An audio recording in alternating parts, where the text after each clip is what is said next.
Boxing Lowdown. We're here at the Hot Bar Ring Gym in Luton, where I'll be speaking with K Prosper, who's currently training right now for his upcoming fight this weekend, Saturday the 2nd of December at the York Hall in Bethnal Green, where he'll be taking on Kristian Patko. Patko has 4 wins from 5 fights. All 4 of those wins have been by first round knockout, and he's promising another first round knockout this weekend. I'm going to see what Kay thinks about that. I'm also going to see how his preparations have been going as we get ready for this weekend.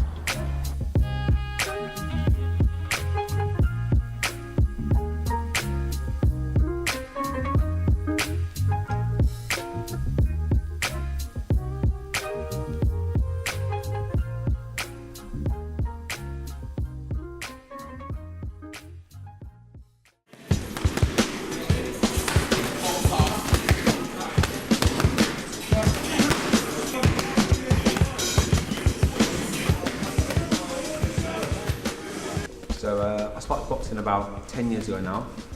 Me and my cousin, Paul Webb, we set up a gym in Hot Bar Ring in Luton to basically help the kids in the local area. And then after doing training with them, I thought to myself, I want to do a bit myself. And then had my first fight, and yeah, just really enjoyed it. So it just took off from there, and it just snowballed. And my boxing run was growing up. Lots of Sugar Ray Leonard, Sugar Ray Robinson. Obviously Floyd Mayweather, I like the way he does his work, and also Nigel Benn, because he was an English fighter and he took us some good fights, and I used to step and watch them when I was younger. Now I know you're known for being a bit of a puncher and getting a knockout. Yeah, man, that's what I do. I believe there's a lot more to your game than that, and I believe you've got more of a boxer-puncher style. 100%. Is that how you would describe your style in the boxing ring? Yeah, most definitely. When I first started off, I was known to be a puncher, so I kind of was looking for the stoppages, but I always had more to my game. So as the time went by and I boxed harder people, my box had to come out and it come to fruition. I started winning most of my fights. And looking for stoppages is never going to work. You need to box, and the stoppages come in due time. Yeah, absolutely. Describe the relationship you have with your trainer and the influence he's had on your career so far.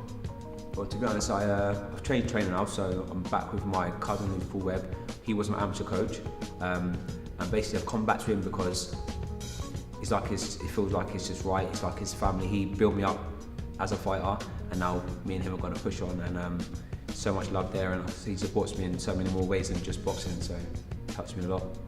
Okay, so I saw you training earlier today. Yeah. Smashing the pad. You're looking good. You're looking ready. Thank you. What would you say you enjoy the most and the least about training? I just enjoy the fighting. I actually enjoy fighting because you know you've done all the hard work. You're just trying to execute and trying to look good in front of a crowd. And the hardest or the most thing I dislike about boxing is diet. Really, it's like you have to be really strict on your diet. Trying to make weight. You get grumpy, and then you have a knock-on effect on like people that are around you. Because yeah, it makes you a bit grumpy and that. So I hate the fact that I can't just eat what everyone else is eating, like my family and stuff. But it has to be done. Absolutely.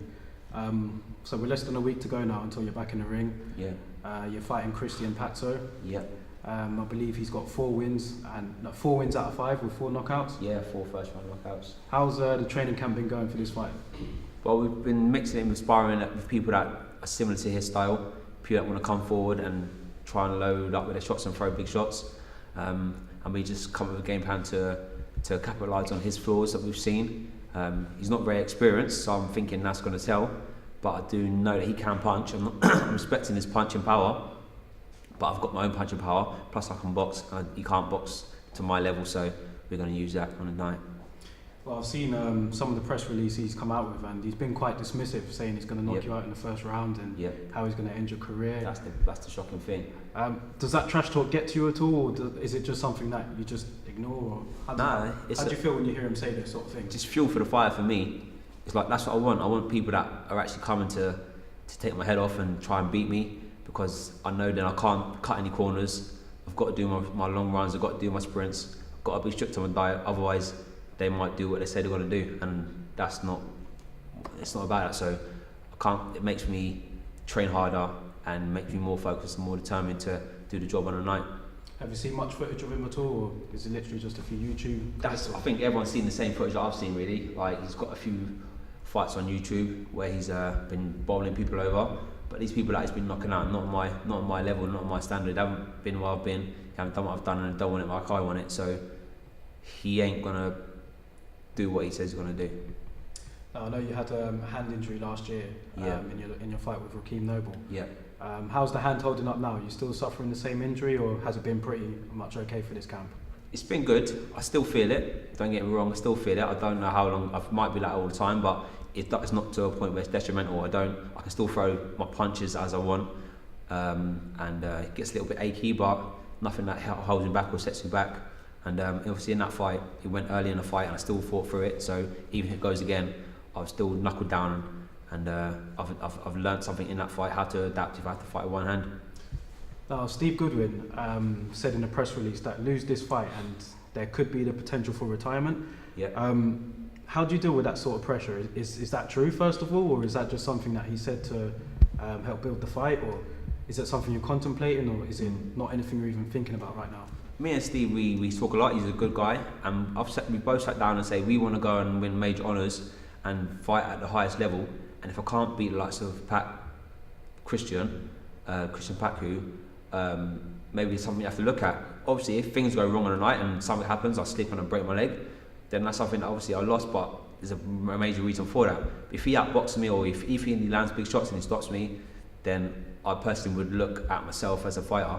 But that's giving me extra determination to show that I'm at a much higher level than this, and I want to fight for major honours in the future. Absolutely, and I know you're not looking past him at all, but providing you get the win, yeah. What are the plans for 2018? I mean, are you looking at keeping active and just getting more fights going? Yeah, no, it's all about being active for me. I'm better when I'm staying in camp and not living a high life, you know what I mean? Stay knuckled down and keep grafting. And me and Steve, we've sat down and we want to go for titles. So the Southern area titles, which I've fought before, if I have to go down that route, but that was only a path to greater things for me. So if I can go straight for the English, or I can fight for Commonwealth, I think if it takes me 2 fights to get to fight for major honours, then that's what I want to do. I don't want to be just having run-of-the-mill fights and just fighting journeymen. I want to fight the best boys in the country, if not the world. So we're looking to get something early in 2018. Now, being a Luton guy myself, I know how popular boxing is in this town. 100%. Would one of the ultimate goals be a title fight at Kenilworth Road one day? I would love that. That's something that I've always, as soon as I started boxing, I knew about Graham Mel and Billy Schwer. Them boys there done some big things in the sport, and I just thought to myself, I want to do that, and the best place to do it would be at Kenilworth Road, selling out to the local people, which they so get behind their fighters.